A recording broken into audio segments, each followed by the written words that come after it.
Hello friends, இந்த வீடியோவில் என்ன பார்க்க போகிறோம்னா, இப்போ திருமணம் ஆனதுக்கப்புறம் இது யார் விட்டு கொடுக்கணும், மாமியாரா மருமகளா யார் விட்டு கொடுத்தா நல்லாயிருக்கும் அப்படின்னு நம்ம பார்க்க போகிறோம். அதுக்கு முதல்ல பார்த்திங்கன்னா, எதனால் பார்த்திங்கன்னா, இப்போ மருமகள் அப்படிங்கிறது பார்த்திங்கன்னா எங்கேயோ பார்த்திங்கன்னா இப்போ ஃபாரின் போகலாம், இல்லை அவங்க விட்டு வேறு மாநிலம் போகலாம், இல்லை மாவட்டம் போகலாம். இப்படி பார்த்தீங்கன்னா தொலை தூரம் 2 நாள் 3 நாளாக தூரமாக பார்த்தீங்கன்னா எங்கேயோ டெல்லி, மும்பை, கல்கத்தா ஒரு கிராமத்தில் உள்ளவங்க போய் எங்கே வேணால் போகலாம். அப்போ தன்னுடைய அம்மா, அப்பா, அண்ணன், தங்கச்சி, உறவுக்காரங்க, அவங்க சொந்த ஊர் எல்லாத்தையுமே விட்டுட்டு புதுசாக வந்த உறவு கூட போகும்போது அவங்களுடைய மனநிலை எப்படி இருக்குன்னு பாருங்கள்.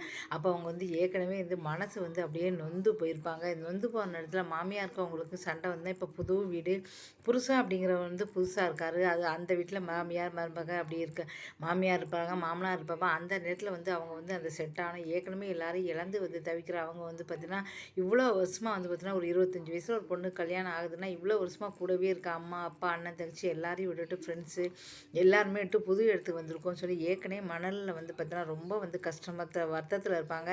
அந்த நேரத்தில் ஒரு மாமியார் சின்ன சின்ன விஷயத்துக்கெலாம் சண்டை போட்டாங்கன்னா பார்த்திங்கன்னா அவங்களால தாங்கவே முடியாது. என்ன இப்படி சண்டை போடுறாங்களே அப்படின்னு சொல்லிட்டு தான் நிறைய பேர் ஒரு தவறான முடிவே எடுக்கிறாங்க. ஏற்கனவே மனசு பாதிக்கப்பட்டிருப்பாங்க. அந்த நேரத்தில் பார்த்திங்கன்னா மாமியாருக்கு அப்படின்னு பார்த்திங்கன்னா வயசாகிடுச்சு, தன்னோட பையனுக்கு கல்யாணம் ஆகிடுச்சு. வயசானது தான் பார்த்திங்கன்னா தன்னுடைய பையனுக்கு கல்யாணம் பண்ணி வைக்கிறாங்க. ஏன்னா மாமியார் திடீர்னு பார்த்திங்கன்னா இறந்து போனால் அப்போ பார்த்திங்கன்னா அந்த பையனுக்கு பார்த்திங்கன்னா பையனை கவனிச்சிக்கிறதுக்கு மனைவி அப்படிங்கிற வந்துடுவா. அப்போ மனைவி அப்போ கல்யாணம் ஆகி அப்புறம் மனைவி தன்னோட அம்மா மறந்து மனைவி கூட சந்தோஷமாக இருப்பான். அதுக்கப்புறம் குழந்தை குட்டி அவனுக்கு ஒரு குடும்பம் ஆயிரும் அப்படின்னு சொல்லி தான் தனக்கப்புறம் தன் பையனை கவனிச்சிக்கிறதுக்கு ஒரு ஒருத்தி வேணும் அப்படின்னு சொல்லிட்டு தான் பார்த்தா கல்யாணம் பண்ணி வைக்கிறாங்க. அந்த நேரத்தில் பார்த்தீங்கன்னா யார் விட்டு கொடுக்கணும் அப்படின்னு பார்த்தா கண்டிப்பாக பார்த்திங்கன்னா அந்த மாமியார் தான் விட்டு கொடுக்கணும் அப்படின்னு சொல்லுவேன். ஏன் அப்படின்னா பார்த்திங்கன்னா மாமியார் அப்படிங்க வயசாகிடுச்சு. அப்போ பார்த்தீங்கன்னா கண்டிப்பாக 25 வயசு பையனை ஒரு 25 வயசு பையனை வைத்தவங்க கண்டிப்பாக ஒரு 50 வயசு ஆயிரும். அதனால் அவங்க வாழ்ந்து முடித்தவங்கன்னு சொல்லலாம்.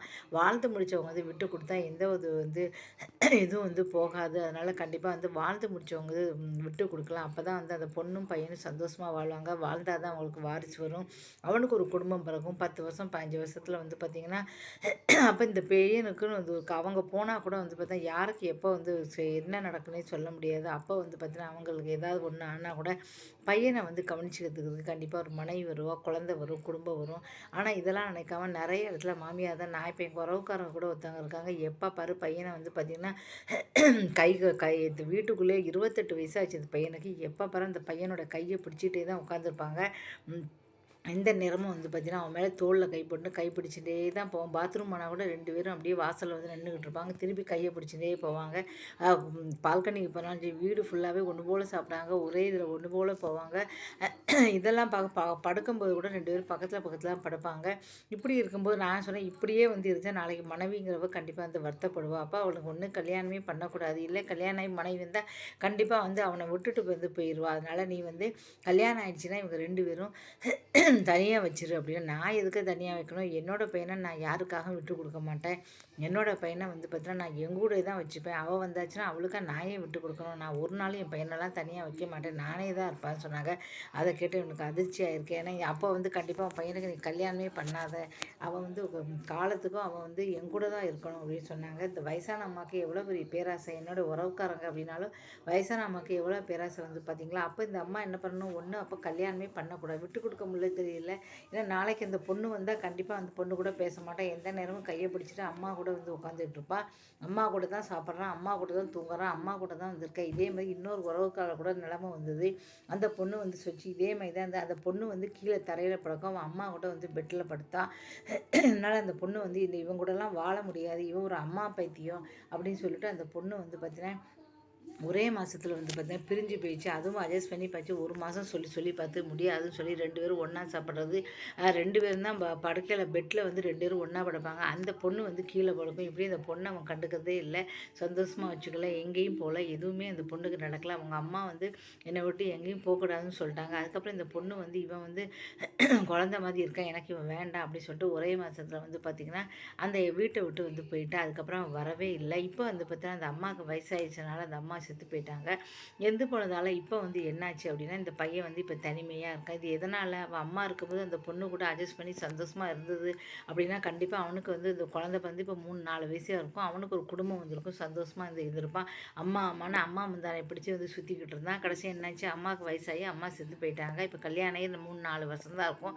அம்மா செத்து போயிட்டாங்க. இப்போ தனிமையாக வாழ்ந்து தனிமையாக உட்காந்துட்டு இருக்கா. இதுக்கப்புறம் இந்த பொண்டாட்டி வருவாளா கேட்டால் கண்டிப்பாக வரமாட்டான். ஏன்னா அப்போ அவ்வளோ வந்து சொன்னால் கல்யாணம் ஆகி ஒரே மாதம் பெரிய அளவில் வந்து கல்யாணம் வந்து நடந்தது. கல்யாணம் நடந்தபோது எல்லாருமே பெரிய அளவு கல்யாணம் நடந்து அந்த பொண்ணு எவ்வளோ சந்தோஷமாக அந்த வீட்டுக்கு வாழ வந்திருக்கும். வாழ்ந்து வந்த பெண்ணிட்ட நான் அம்மா தான் எனக்கு முக்கியம், நீ எனக்கு முக்கியம் இல்லை, தெரியாமல் உன்னை கல்யாணம் பண்ணிட்டேன், எனக்கு அம்மா தான் வேணும், நீ போ அப்படின்னு சொல்லி விரட்டி விட்டுட்டான். அவன் உங்களோட என்றைக்குமே சந்தோஷமாக இருக்க மாட்டேன் அப்படின்னு சொல்லிட்டான். அதனால் அந்த பொண்ணு போயிட்டா. இன்றைக்கி வந்து அம்மா செத்தோன்னே இந்த கூட்டம் அந்த பொண்ணு வருமா கேட்டால் கண்டிப்பாக வராது. அந்த மாதிரி தான் நிறைய பேர் தங்கள் வாழ்க்கையை வந்து வீணடிச்சிருக்காங்க. நான் வந்து சொல்கிறதெல்லாம் ஒன்றே ஒன்று தான். கண்டிப்பாக வயசாகிடுச்சு அப்படின்னா அந்த அம்மா வந்து